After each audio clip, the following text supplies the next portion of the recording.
రంగారెడ్డి జిల్లా షాబాద్ వేదికగా కాంగ్రెస్ ప్రభుత్వంపై కేటీఆర్ తీవ్రంగా మండిపడ్డారు. 6 గ్యారెంటీలు ఎక్కడ అమలవుతున్నాయో చెప్పాలి అంటూ నిలదీశారు. రాబోయే స్థానిక సంస్థల ఎన్నికల్లో రేవంత్ సర్కార్కు ప్రజలు బుద్ధి చెప్పాలి అన్నారు. అంతేకాకుండా పార్టీ మారిన ఎమ్మెల్యేల నియోజకవర్గాల్లో ఉప ఎన్నికలపైన కూడా కీలక వ్యాఖ్యలు చేశారు. అక్క చెల్లె కటకుర్రి సోనియమ్మ కడుతుంది అన్నట్టు కడుతుందా సోనియమ్మ ఆడవాయనో ఇందిరమ్మ ఆడవాయనో మనకు రేవంత్ రెడ్డి తలుపుకున్నాడు. పచ్చి మోసగాడు, పచ్చి అబద్ధాల కోరు.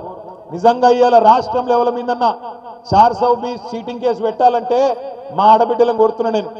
100 రోజుల్లో ఇస్తా అని చెప్పి సంవత్సరం అయినా ఇయ్యనందుకు మొత్తం ఆడబిడ్డలు పెట్టాలి రేవంత్ రెడ్డి మీద చీటింగ్ కేసు, రాహుల్ గాంధీ మీద పెట్టాలి చీటింగ్ కేసు, కాంగ్రెస్ వాళ్ళ మీద పెట్టాలి గ్యారెంటీలు అని చెప్పి మాట దానినందుకు కేసులు పెట్టాలి.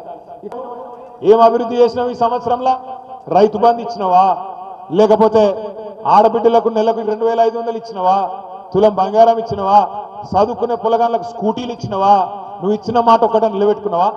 ఏం అభివృద్ధి అయింది ఈ సంవత్సరంలో? ఉన్నది వీకింది.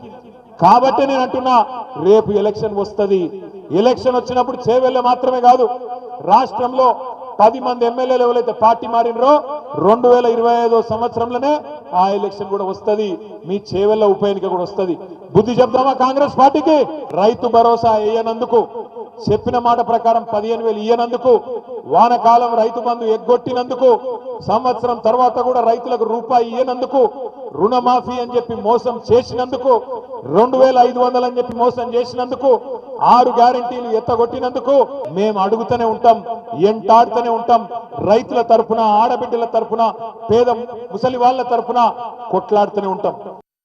రేవంత్ రెడ్డి గారికి నేను చెప్తున్నా, సరే కొడంగల్ ఓని, కొండారెడ్డిపల్లి ఓని, రాష్ట్రంలో ఏ ఊరికైనా సరే, చేవెళ్ళ నియోజకవర్గం అయినా సరే, ఏ నియోజకవర్గం అయినా సరే, డేటు, ప్లేసు, టైము 3 ఇష్టం.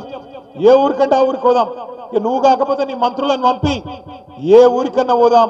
ఒక్క ఊర్లోనన్నా గిన్న రైతులు రుణమాఫీ అయిందని 100% గిన్న రాసిస్తే మొత్తం బీఆర్ఎస్ పార్టీ నాయకులను రాజీనామా చేసి పోతామని చెప్పి కూడా నేను విజ్ఞప్తి చేస్తా ఉన్నా. ఇంత మోసం చేయొచ్చా? చారాన రుణమాఫీ కూడా కాలే, కానీ చారాన కోడికి బారాన మసాలా అన్నట్టు ఇవాళ ఢిల్లీకి పోయి మొత్తం రుణమాఫీ చేసిన అని చెప్పి అక్కడ మాట్లాడుతూ ఉన్నాడు.